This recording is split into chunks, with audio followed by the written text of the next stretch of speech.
Paulo é um arquiteto universalista. Os ideais que ele defende são absolutamente generalizáveis no bom sentido. Elas dão conta de situações e de lugares e de culturas as mais diversas.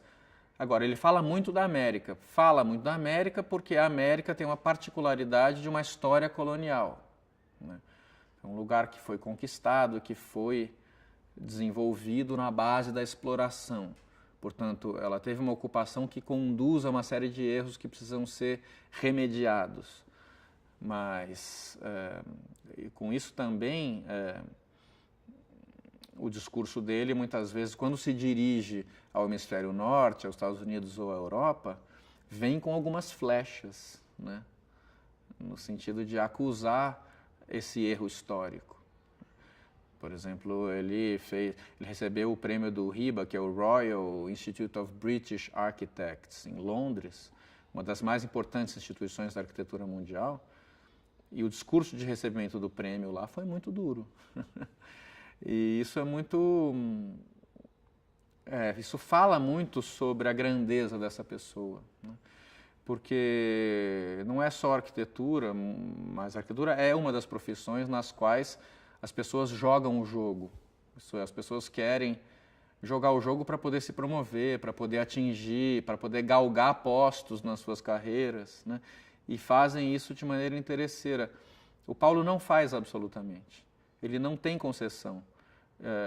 E é bonito ver que o reconhecimento enorme que ele teve foi fruto disso, e não das concessões que as pessoas muitas vezes fazem. Quando ele ganhou o prêmio Pritzker, por exemplo, em 2006,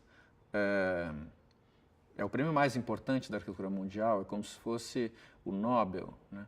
Então vocês podem imaginar que no dia em que saiu o anúncio do prêmio, toda a imprensa mundial ligou para o escritório dele. Naquela época, a secretária que ele tinha não falava inglês. Então, ele não ficou preocupado em ter uma pessoa que falasse inglês. Ele faz o trabalho que ele sempre fez. Eu acho que quando ele diz que não tem água no escritório dele, você vai tomar lá embaixo, eu acho que isso é um diálogo com o capitalismo. Quando ele tem um escritório que não tem nenhuma... é o que é, aquela mesa que está lá há 50 anos, aquela cadeira que tem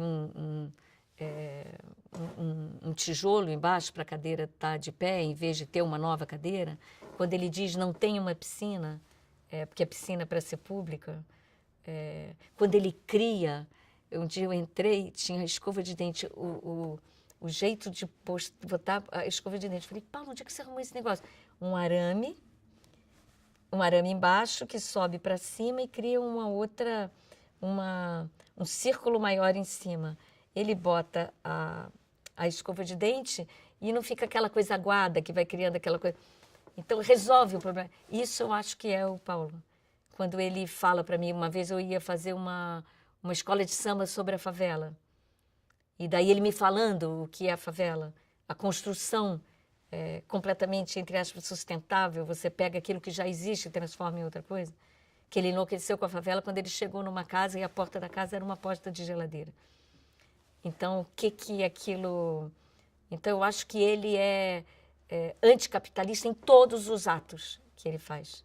No uísque que ele bebe e que divide com o outro, na conversa que ele tem com a puta da esquina, com aquele centro ali. Eu acho que o Paulo, de alguma forma, mudou aquele centro todo de São Paulo. Aquela escola de arquitetura que está lá, aquele bando de arquiteto que virou ali. Acho que isso é o Paulo.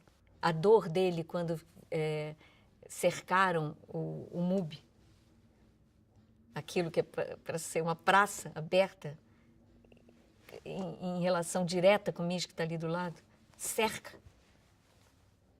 É uma morte. Mas olha que morte incrível. Está lá o capitalismo botando a cerca e está lá o jardim dele dizendo não é para cercar.